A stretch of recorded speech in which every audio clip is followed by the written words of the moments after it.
Welcome to the Fun Astrology weekly video for the week of July 21st. I'm Thomas Miller, and I thought, well, the best way to talk about the last part of Cancer and ushering in the sign of the sun, Leo, was to be out in the sun. It's hot out here. I've got Lord Jupiter in the van just so it's tolerable, but we're going to talk about the big thing that kicks off this week, obviously, is the last day of Cancer. Sun is at 29 degrees on Monday and moves into Leo on Tuesday morning. So we could take a look at the chart here to start this for Leo season, and as such, this is the birth chart, if you will, the natal chart for the next month of the sun being in Leo, now at 0 degrees on Tuesday. So what do we have? Well, first you can see right there, that blue line is a sextile to Uranus. And then we have a fire trine, so a good positive aspect over to Saturn and Neptune. And we have an opposition to Pluto. So we have two positives and one challenge. And really, I think this is going to be an interesting month because the dynamic, if we break this apart, and let's just take the opposition to Pluto first. Now see, the sun, as it was coming through Cancer for the last month, was in a quincunx, which is a challenging aspect. In fact, a lot of people say it's a kind of a negative aspect. But the opposition, also challenging, and yet there is a dynamic. Opposites can repel, but they can also, you got it, attract. So if you encounter an opportunity this month where something might be attracted to you or attracted in, or just by the gods of fate of this great pyramid doing what it's doing, if something comes across your path this next month that initially might rub you a little bit the wrong way, because we are talking about Aquarius, so there might be a little bit of don't tell me what to do, or that radical fierce independence. It might go against your grit a little bit, but as you start to work with it and mellow with it, you might understand that this thing could be really, really positive for you. And what we're doing now, well, because the sun last month was in a square to Saturn and Neptune, so now it's in a positive trine on that front to the Aries vortex point, that we're talking about, I think, powerful changes that could happen over this next month, for sure. And if they come your way, they could be incredibly positive. Now, one question that I think we all probably here could stop and analyze again is, how have these two planets been working for you? Not so much for the collective, but we're about 2 months in now.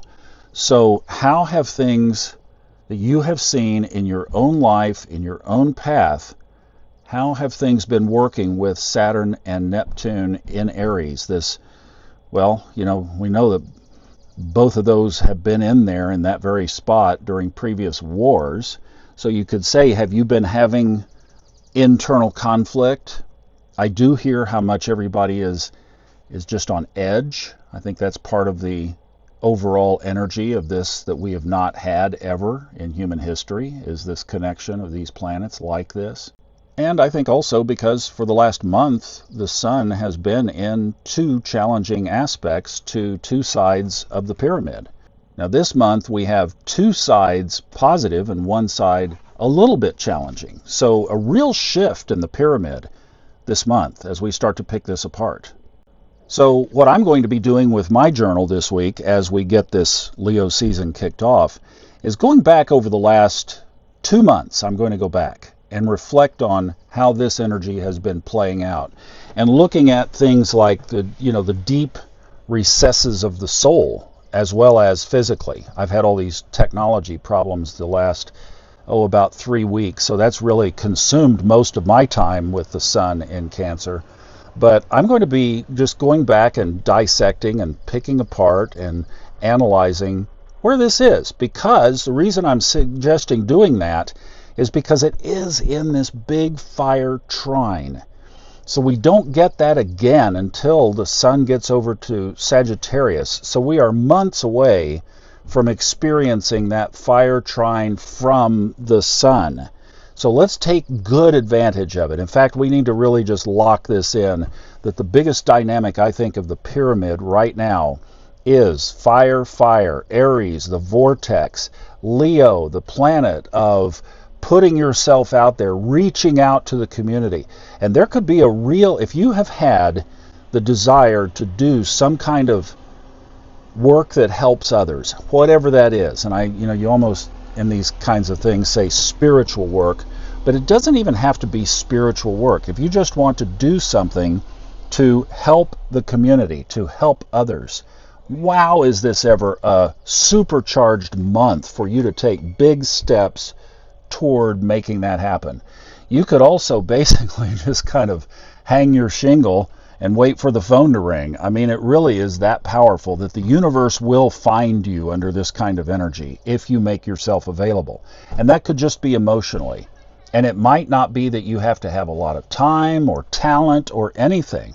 That if you just want to do something, because that's everything about Pluto in Aquarius. And remember, Pluto is amplified power.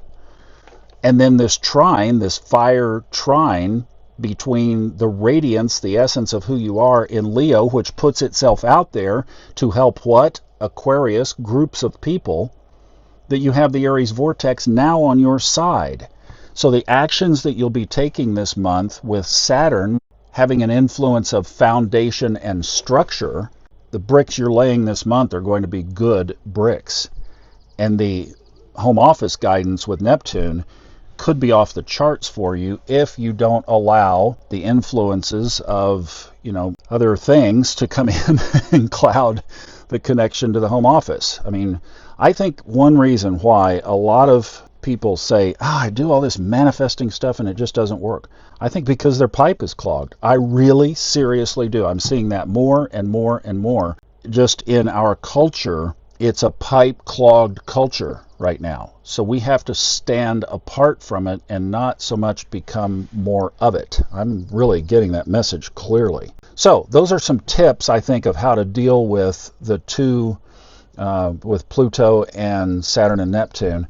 And that leaves Uranus in a favorable sextile aspect, a 60-degree aspect. Uranus now in Gemini, just barely a tick in. And the sun will, of course, be pulling away from all of this. But let's keep in mind, Uranus, we've been talking about the bzz and the surprises and all those things that are fun to discuss. But Uranus is about our hidden genius. And Uranus is about moving us toward work in astrology. So I know people have been calling and asking me for guidance on how to approach astrology and how to learn. Well, we have the 101 course. It's working great. And you can pick it up right there on the website, all cleaned up, nice, neat, and tidy for you. You're welcome very much. And it is the first product there with a new logo. So you can get into the 101 course, and we are going to really be amplifying and re-energizing the 101 course here over the rest of this year. So a lot of webinars and connections and group things. So if you have questions, see, and there's the energy. That's exactly, I'm recording outside, obviously, if you heard that honk of that horn. But I'm just like, I just stepped inside the van and, it's hot.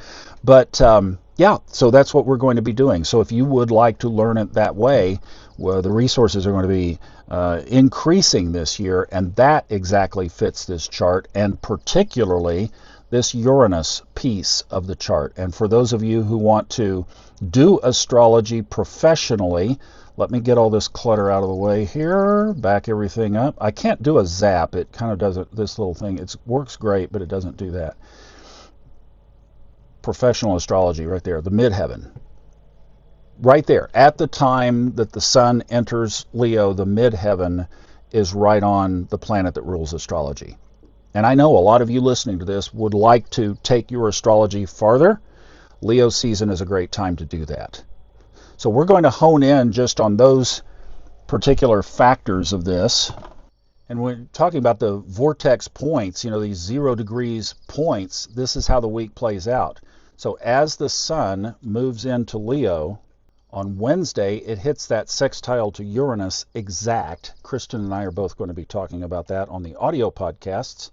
And then also on Wednesday, we have an off the pyramid aspect that takes place, and it's this square right here between Mars and Venus.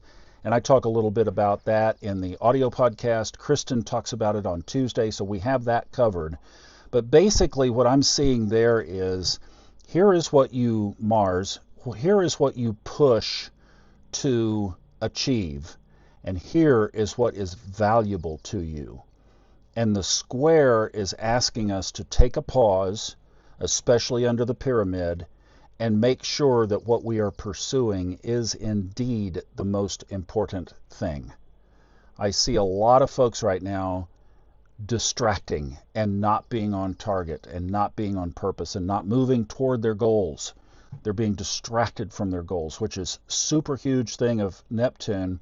And with Saturn sitting right there with it, it's almost like to stay on focus, you have to push through. You have to push past Saturn in order to stay on focus with all of this, and now divided with Uranus scrambling things up.